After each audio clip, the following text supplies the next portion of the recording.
So, it's Sunday, it's a beautiful day, a beautiful sunny day, and I've got a problem with migrants. Yep, if you can make anything out of this little video I shot outside, I've got two little robins, little baby robins in a nest on my ladder. The backstory about that was, I was going to put a metal roof on my building, and I needed to clean out all the gutterings, take the guttering down, and I had some other jobs to do, so I left my ladder up there for a week, and next time I went back there was a bloody robin there, an eggs that made a nest. My God, the good construction workers, get them working here. So I'm leaving them for a while, but the idea was a lot of people wanted to know what was going on with my project for my deck, and I changed my mind. I was originally going to make it into another big room, extend the roof from like an angle like this and lift it and take it right to the edge of my deck and make a big bedroom stroke office for me, because then I could free up my bedroom, because I've only got one bedroom here, for people who would want to come and stay. And this was one of the things. I get lots of people who want to come down here and work on their own Land Rovers, which is fine, which is great. I have no problems with that at all. But the problem is, the motel just across the road is about $120 a night. Now, I got to thinking about this, and when it was the eclipse a few months ago, a month or so ago, Mark, Deborah and I were out on the balcony having a couple of shandies and things like this as you do, and watching the eclipse, and I thought, and it was a beautiful, beautiful sunny day, and I thought, yeah, this is really a nice little sun trap. Nobody can see you, no neighbours, no noise, all the birds singing and all the trees and the plants and stuff like that. And I thought, yeah, I might just keep this as a deck. So anyway, as the story went, after a few more drinky poos on my own, I thought, yeah, but where am I going to put people? So I thought, well, maybe I could make a tent or something like that where people can stay on the balcony, on the decking. And I thought, oh no, that's no good. And then one day I was stood out there and I thought, what if I built a little cabin on top of the container?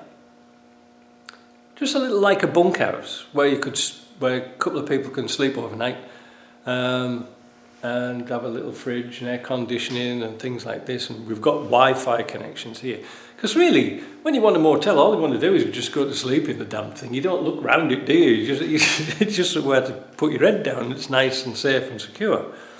And I thought, if I built a little 15 by 8 foot building out there on top of the container, people who could come down here and want to work on the Land Rovers with me,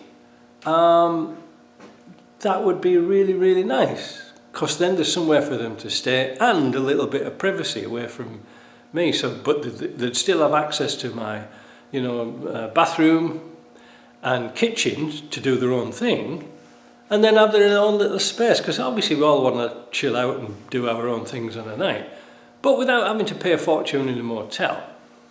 So what I'm trying to think about is a way I could do this that's favourable for everybody, because I kind of like showing people how to do the Land Rovers and work on things. And a lot of people, as I know, you do too, like to work on your Land Rovers and do something a little bit more, well, I was going to say exotic, or was it erotic? I don't know. But sometimes you want to do things you think, well, I'm not quite sure how to do that. Well, now you could have me on hand all day, and I'll take that worry out of your mind, think, oh, where am I going to go tonight?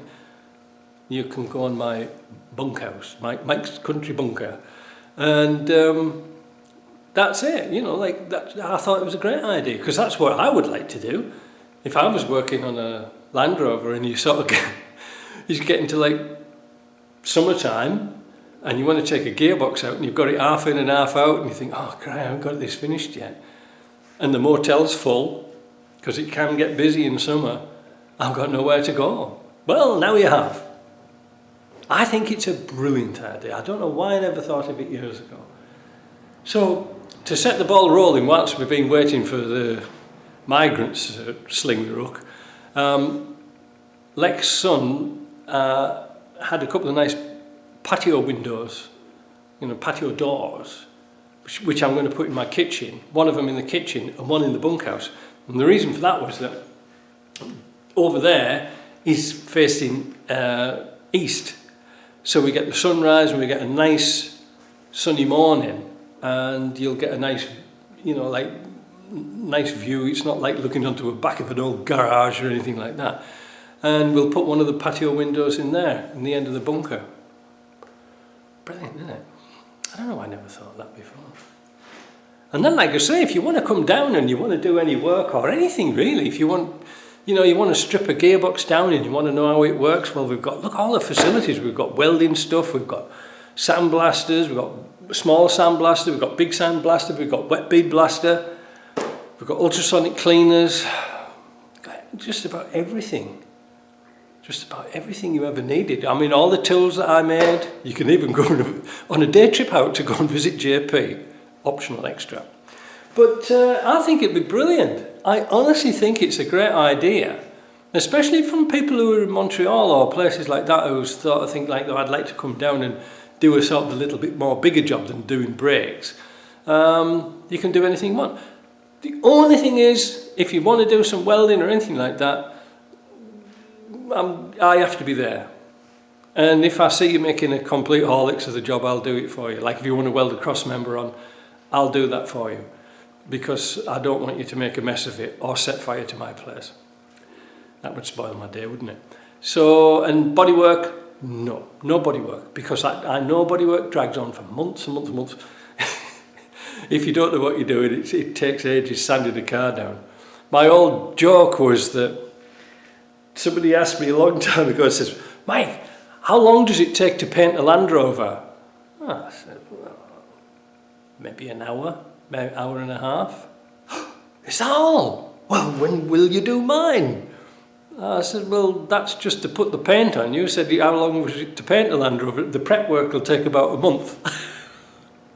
So anyway, that's it, that's my plan. I'm going to get on with it as soon as the robins have flown the nest. See you later.